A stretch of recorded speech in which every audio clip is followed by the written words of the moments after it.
Marami kasi akong natatanggap na comments ngayon na totoo daw ba? Totoo daw na yung kakulab ko ay hindi ko na makukulab forever.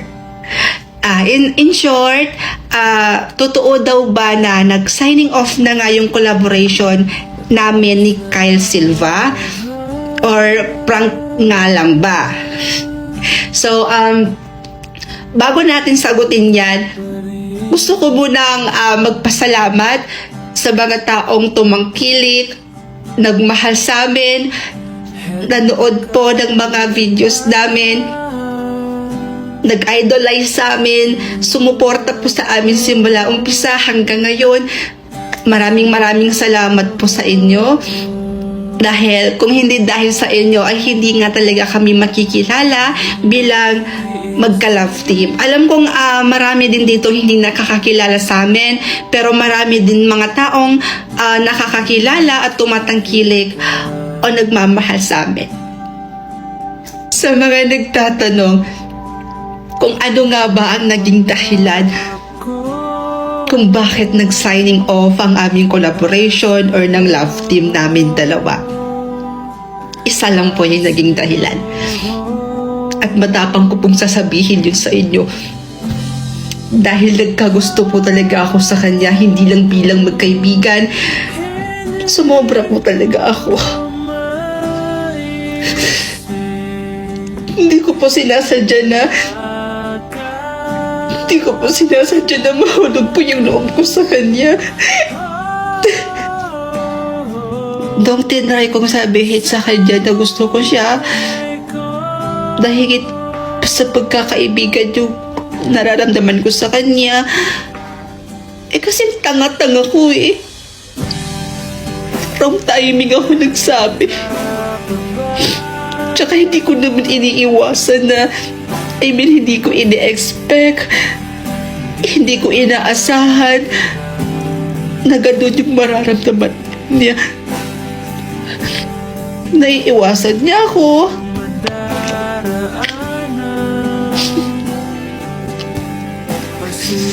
Hindi ko po intensyon na masira yung pagkakaibigan namin dalawa.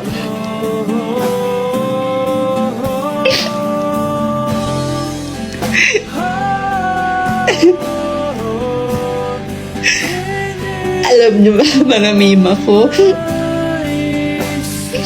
naninibago ako ngayon. Hindi na ako sanay na wala nang Kyle na nangangamusta sa akin, nagchat-chat sa akin.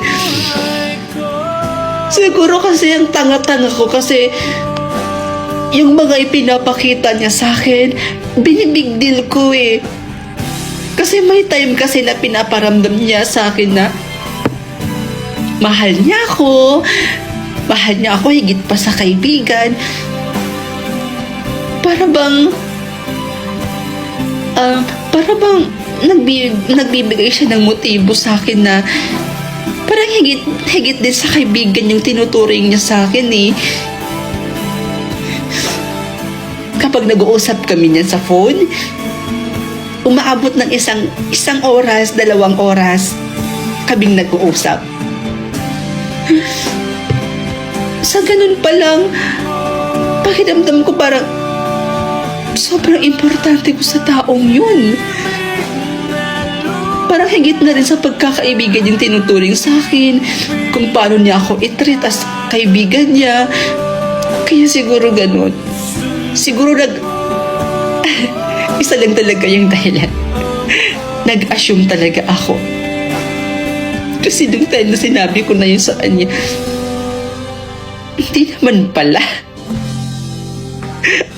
Assuming lang talaga akong tao. At nung nasabi ko na kasi yun sa kanya, ayun, hindi ko inaasahan na i-unfollow niya ako sa TikTok, i-unfriend niya ako sa Facebook. Tapos nasaktan na naman ako doon. Sabi ko, sige, para hindi ko na rin siya makita, hindi ko na makita yung pagmumukha niya dito sa TikTok, sige, ibablock ko na rin siya. Binla ko siya sa Facebook. Binla ko na rin sa TikTok. Tapos hindi ko na namamalayan. Nag-post na pala siya ng video na nag-signing off na daw kami. Kyle and Rod is officially signing off na raw. Nakita yun ng isang kaibigan ko, isang pinsan ko, sabi niya, ano tong post ni Kyle, ganyan. Pero nung nakita ko naman yung in-upload niyang video na bago lang, yung about sa signing off na yun, in-unblock ko na rin siya ngayon sa TikTok, at in-unblock ko na rin siya ngayon sa Facebook. Pero siya naman yun yung nang-block sa akin sa Facebook. Pero okay lang, sana makita niya pa rin tong video na to. Kasi umaasa ako na kakausapin niya ako. Umaasa ako na mapag-usapan namin kung ano yung dapat naming pag-usapan. Makapag-sorry ako sa kanya. Umaasa pa rin ako na magkakaayos pa rin kami.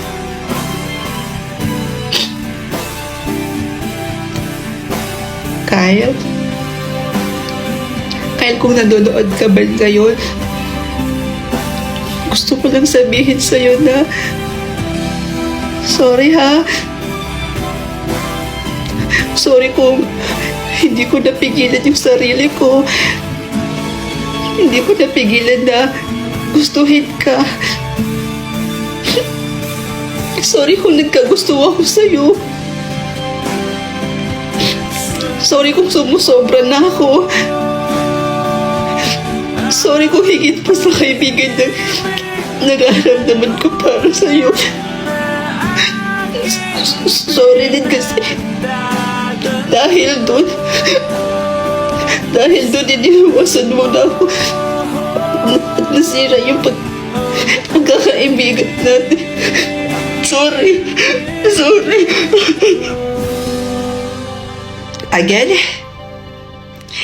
Kyle and Rod's love team is officially signing off. Maraming salamat po sa mga tao na sumuporta at nagmahal sa amin simula umpisa hanggang ngayon. Mahal ko rin po kayo.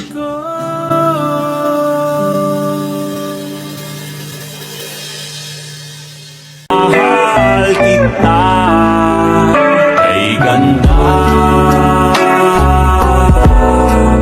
o kay ganda.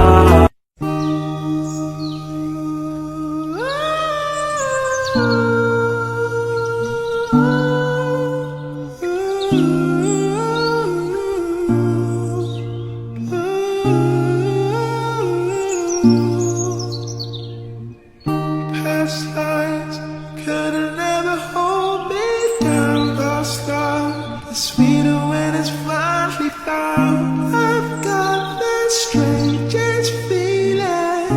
This isn't our first time around. Alam nyo ba? Susubukan ko lang dapat to eh. Pero bakit naman isang box kagad yung binili? Uy! And this is from Young Basic. And this is collagen peptide and elastin flavored drink. Yung flavor pala nito is pomegranate. And 5,000 milligrams yung collagen content pala nito, mga mima ko. Titikman na natin.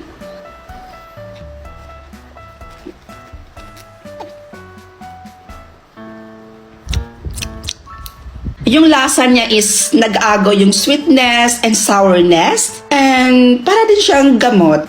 First time ko lang gumamit ng ganito. And I'm so very impressed. Pwede nyo pala siyang i-take na 1 to 2 bottles per day, mga Mia. Based po sa mga nakalagay dito, ayan. Bago kayo uminom, ay basa-basahin muna natin kung ano yung nakalagay dito, mga Mi. Para alam nyo kung ano yung tinitake ninyo. Ayan. Ang first expression ko dito, para lang talaga akong uminom ng juice. This collagen is good for your health, especially your hair, your nails, and your skin. I'm so very happy at hindi ko pinagsisisihan kung bakit isang box kaagad yung pinili ko dito. Hey guys! Alam nyo ba na lahat ng makeup na ginagamit ko sa pagpi-POV ko ay sa TikTok shop ko lang lahat nabili?